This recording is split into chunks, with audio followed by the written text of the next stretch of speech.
world is changing, and so the lives of women around the world. Recognizing the importance of women to social, economic, and cultural development, the United Nations has proclaimed 1975 as International Women's Year. Among the goals of International Women's Year is the promotion of equality for women. American women over the years have worked hard to achieve much in the way of legal, political, social, and economic equality. But the struggle continues. Developing economic equality for most women means leaving their work at home to join the labor force. Fortunately, the Women's Bureau of the United States Department of Labor has been active for over 50 years in helping women become economically equal. It has aided American working women in defining problems, in formulating programs, and in carrying out projects aimed at the solution of specific problems.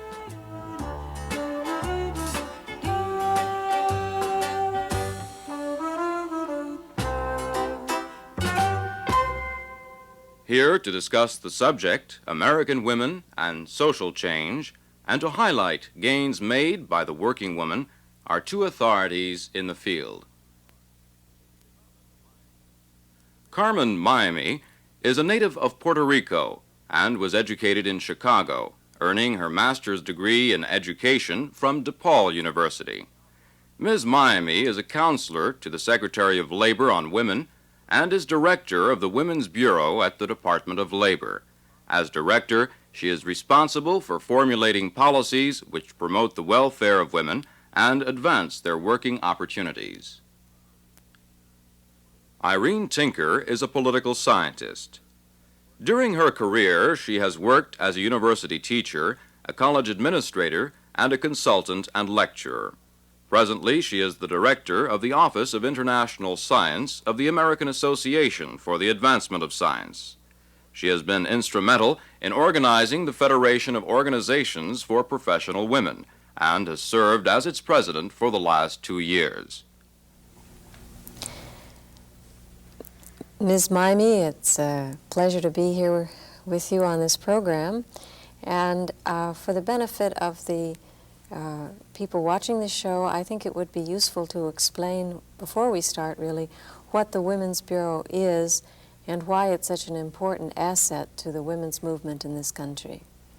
I consider the Women's Bureau one of the most important agencies in government, and I have to say one of the oldest agencies. Many people feel that as a result of the new women's movement that the Women's Bureau then was created, but as you know, we came into existence in 1920, which gives us almost 55 years of existence. And we were, I say, the product of the first women's movement that took place in this country, where women were fighting for the vote. Mm-hmm. And at that time also, they had to highlight in the country the inequities and the sweatshop conditions that existed in the workplace, especially where women and children were working. The Women's Bureau at that time, in 1920, was part of the women's movement, and we were responsible for, as the legislation says, to promote the welfare of working women.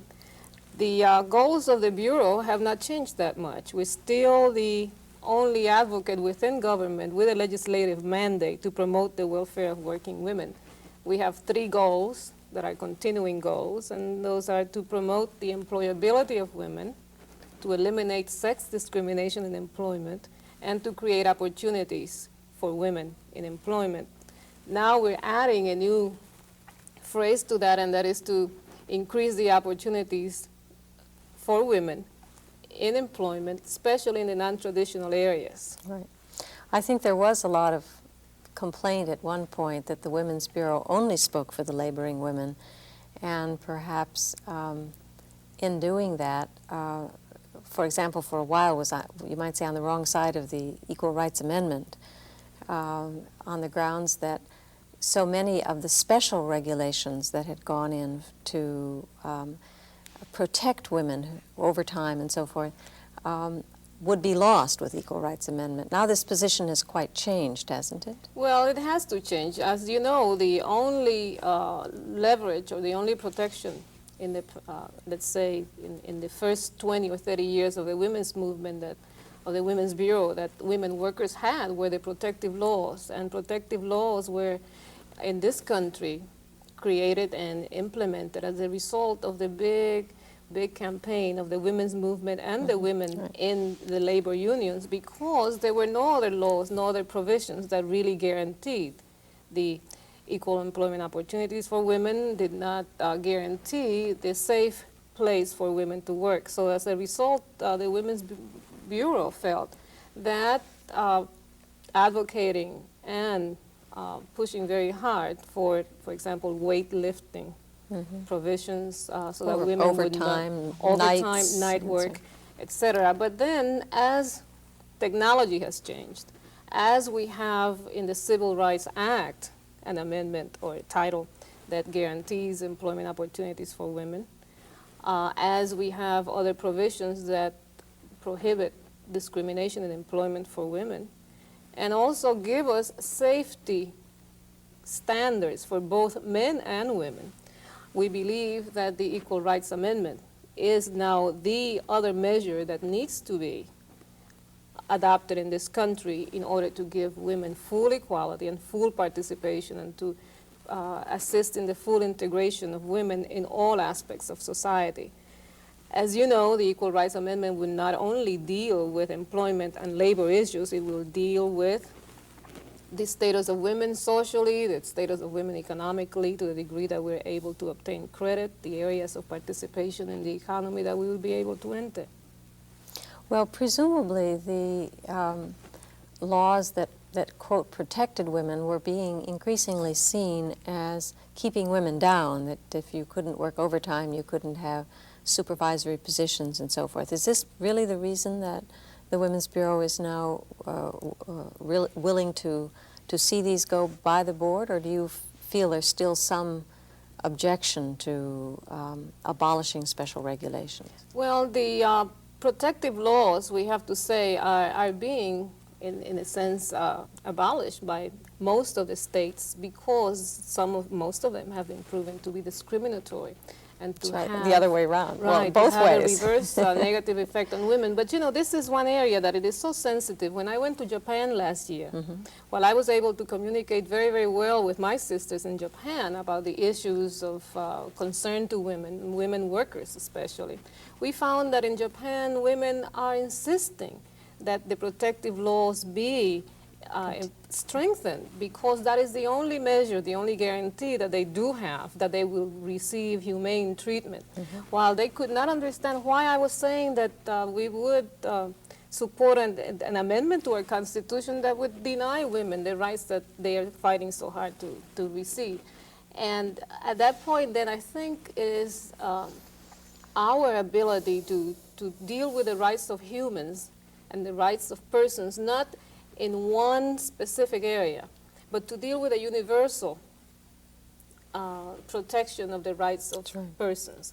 And we have in the Equal Employment Opportunity Commission, and we have in the Civil Rights Act, we have in the Equal Pay Law, we have in the occupational safety standards that have been developed, enough support that all persons receive and protection to be able to, at this point, say that those laws that we have on the books that are archaic, that would limit anyone in the labor force, can be thrown out. Well, I know there was a lot of kidding going around our office. When we moved into a new area, they no longer had the special room where women can lie down, and they said it was because in order to build it, they had to put one in the men's, off the men's room now, so that in fact it can't be equal. And I gather that this is the kind of thing that California is now abolishing, the differences, I mean the special opportunities for women because they couldn't do it for men as well. Is that? Well, I think that each state is handling it in a different way according to, I guess, the lobbying capabilities and the how strongly industry and unions and employees feel about it. But I think that generally in this country, the position that we have adopted, especially in the Women's Bureau, is that a law that it is an acceptable and an equitable law needs to be extended to protect men. Right on. I think that we're not really talking about having one elite class that, again, is thought of as needed all the protection and handling with care. I think that all persons really require our respect, and they're entitled to dignity. Well, that sounds very good. I was interested in the debate in the United Nations Status of Women's Commission on this point. The question especially came up with regard to the costs of special treatment and the fact that this tended in many of the developing countries to keep women out of the jobs because of the cost of protection. I think they were especially talking about maternity leave. What is the position now of the Women's Bureau on that? Of course, the Women's Bureau has been all along an advocate for the treatment of pregnancy and pregnancy-related disability as temporary disabilities, which mean that insurance companies and pension plans and the whole economic system that relates around fringe benefits need to be readjusted to allow for the, I would say, normal handling of a temporary disability, which pregnancy is. And so it is not special, but just as a man would have a special. Right, the broken leg, right. You know, either a man or a woman or would have certain appendicitis, certain provisions to handle that temporary disability, but also it's not optional. It's not a debatable item because the Equal Employment Opportunity Commission has declared for the industry that it does cover that pregnancy will be treated as a temporary disability the same way as other pregnancy-related conditions. The Office of Federal Contract Compliance, that, as you know, deals with the prohibition of discrimination against women and minorities, also now has revised its guidelines. And we're in the process of coming up with a permanent or a final draft of that regulation in order to provide the same definition so that it will be a temporary disability. Well, I know this question of special handling amused me very much. My daughter, who is not yet in college, has decided to be a veterinarian, and she was looking into the regulations and for entry into veterinarian school. And as you know, there are very few women, and they require that a veterinarian can lift a bull. I think it's 300 pounds. Of course, no men do this, but they apparently have, until fairly recently, used this as an excuse not to let women into the schools. This whole question of education is another area that the Women's Bureau is very involved in. Is it mostly formal or informal education, or both? We're very concerned with education of women and young men from the very beginning. I think that at the early stages when little girls are given a doll and tea set and the little boy is given a gun and he's given a toy truck and a big airplane, then we're already channeling people into accepting themselves in specific roles. And the fact that the schools need to be brought up to date on the realities of the workforce, and we need to educate employers and unions, but we also have to educate counselors and educators and mothers too.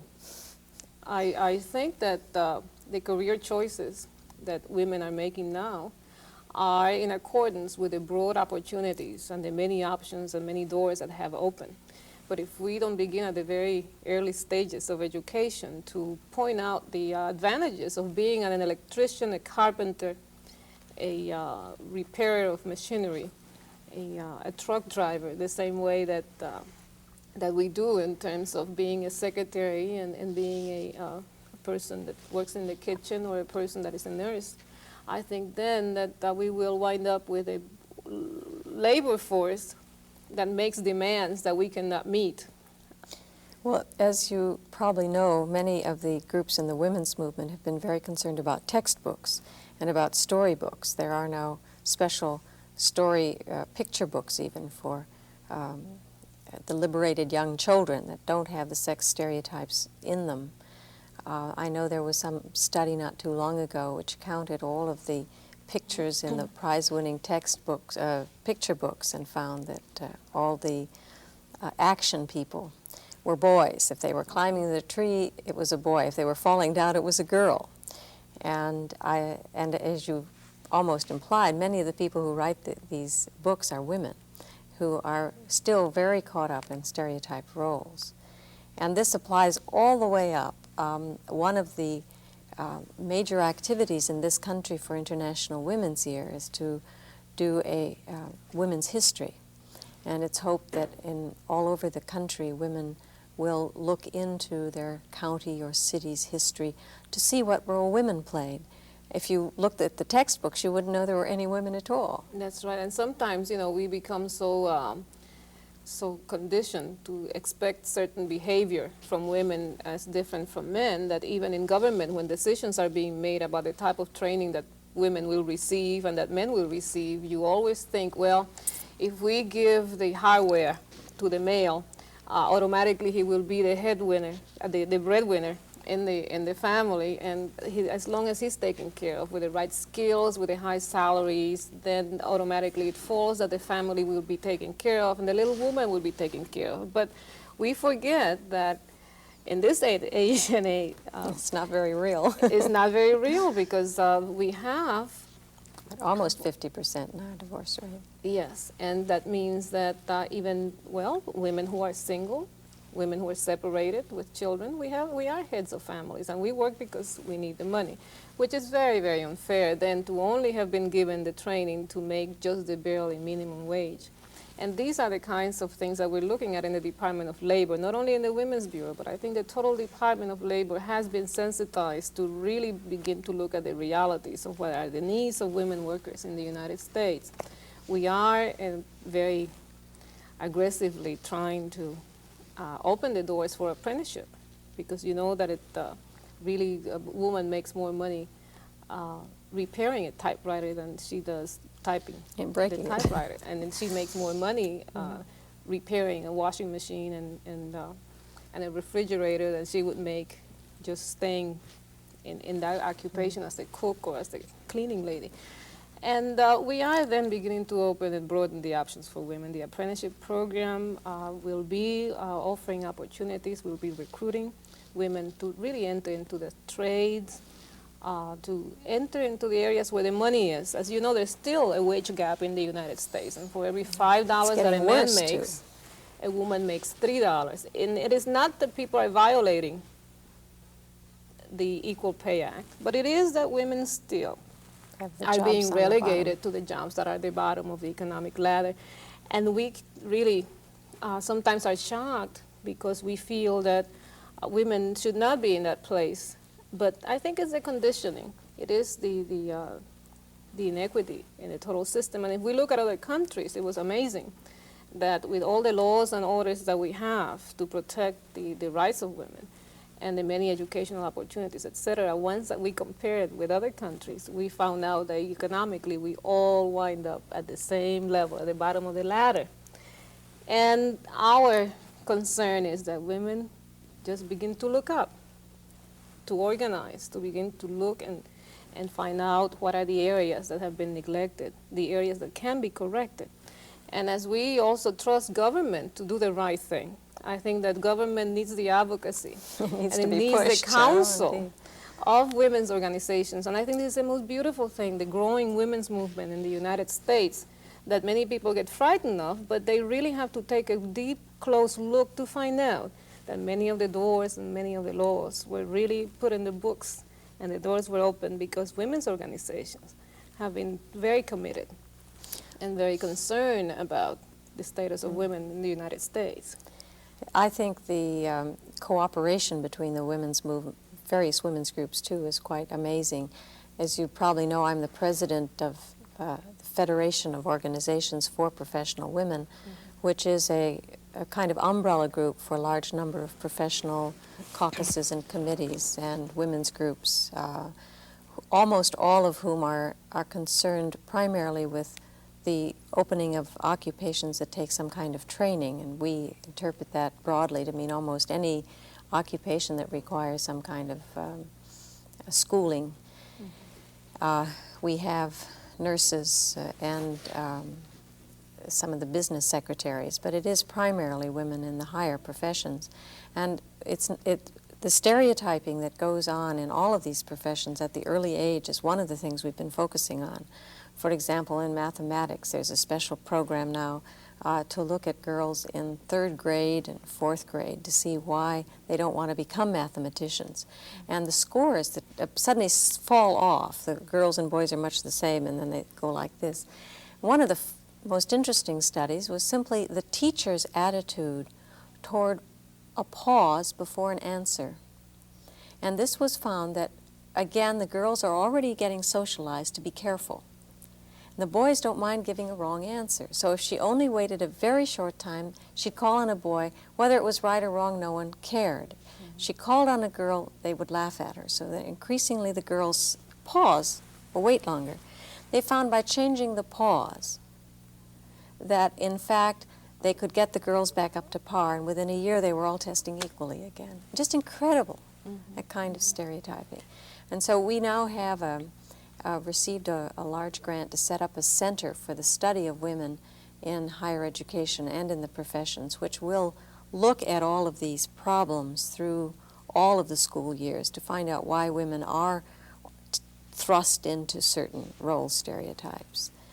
And we hope that this will broaden the opportunities at these levels. And I assume the Women's Bureau is working on this at levels of the skills.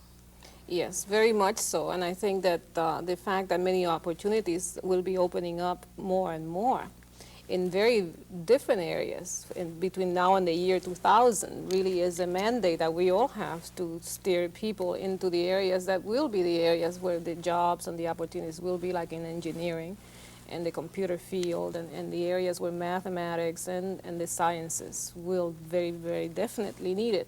But when you were speaking about your organization, it also reminded me of another movement, which is among the minority women, and which is parallel. You know, as we all, in our own orientation and in our own, because of our own needs, are really coming together to find the answers to the solutions to our society, our community. And I am so impressed with the fact that Mexican-American women are organizing as women in order to look at the issues and begin to demand certain rights and begin to impact and change certain conditions in this community. The Puerto Rican women, the Black women, the North American Indian women of this country, the Native Americans, have an organization of 1,000 members, of women who are uniting in order to take care of the problems that they see that if they wait for somebody else to solve will never be solved.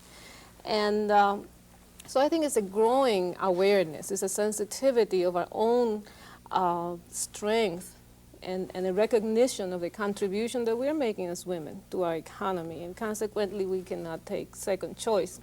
Many people still feel that women are a minority, and I surprise them when I tell them that we are 52% of our population. But working women are still a minority, and that's what counts as a problem. But I think this is true that, at least at the beginning, the women's movement was rightfully, I think, classed as a middle-class movement of middle-class women. And this is what is so encouraging now, to see that it isn't stopping there, that it was sort of perhaps started largely by women often who weren't working, who were housewives and then divorced or left on their own, who suddenly found that they had so little opportunity and no recognition for the years they'd spent at home taking care of their husband and children. I think this is where some of the real bitterness has come in the movement. They really feel they've been had by the system. But I think increasingly now you get, first, the professional women, I think, came in, if you will, a little later in this particular sort of rise of interest in the movement. Many of them had been in all along in women's groups, but this real thrust of the women's movement. And now you're getting minority women, you're getting white ethnic women, as we call them, and so forth.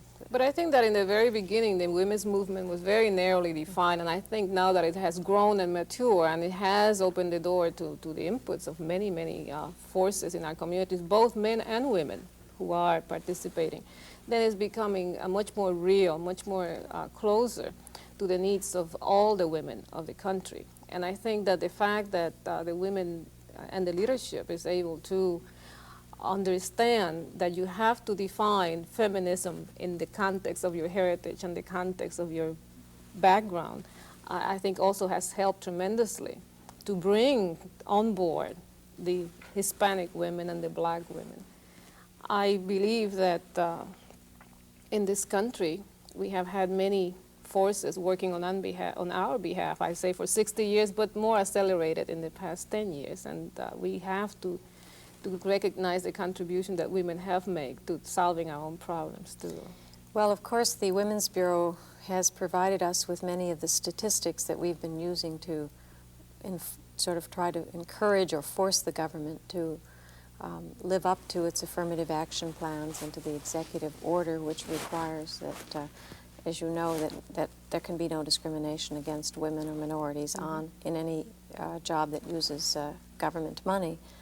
And I think one of the things that this has is, as you say, forced it up and down the whole way, although much of the pressure has come from women lawyers and women activists at the top level. The thing that, one of the interesting statistics I picked up from some of your work in the Women's Bureau was the fact that in terms of percentage, there were actually more women in professional and technical jobs in the decade 1910-20 than there's been in any period since. It went way down like that in the sort of the 40s and the 50s, and it started rising again. On the other hand, the percentage of women that are working has gone steadily up. So what you're seeing is a great increase in the average woman working, whereas you always perhaps had highly educated elite women working, but for a period even they had to stay home. And it's interesting to me to look around the world and see that the same phenomena is happening, that you have elite women in very high positions now, but tremendous pressure as education increases for the women to stay home and let the men have those jobs at the high levels. And I think one of the things we hope to come out of International Women's Year, especially the Bogota Conference, is some awareness of this fact and perhaps an attack on it of how to prevent women being sort of pushed back into the household that is fairly typical of middle-class development. And on the other side, a recognition of all of the women who work who aren't counted in the statistics. I mean, this is one of the problems all around the world that I think the various women's bureaus that you're spawning off are going to have to deal with, and that is the women in the trading sectors or in the farms are not counted in the actually in the product, sort of for the GNP, for the money of the country. And therefore I think women are not often plugged into the development schemes because they aren't looked at. Well, and also the fact that we have so many irregularities in terms of data collection, and each country counts different people for different things. But I think that, as you indicated, we see the impetus coming from the women themselves in terms of their involvement and their participation. And it is not unusual to see women in jobs that were formerly held by men. And these are, of course, the higher paying jobs, the jobs where decision making and policy making. But what worries me are the jobs being held by men that were formerly held by women at the lower end. And well, that's one of the things I'm worried about.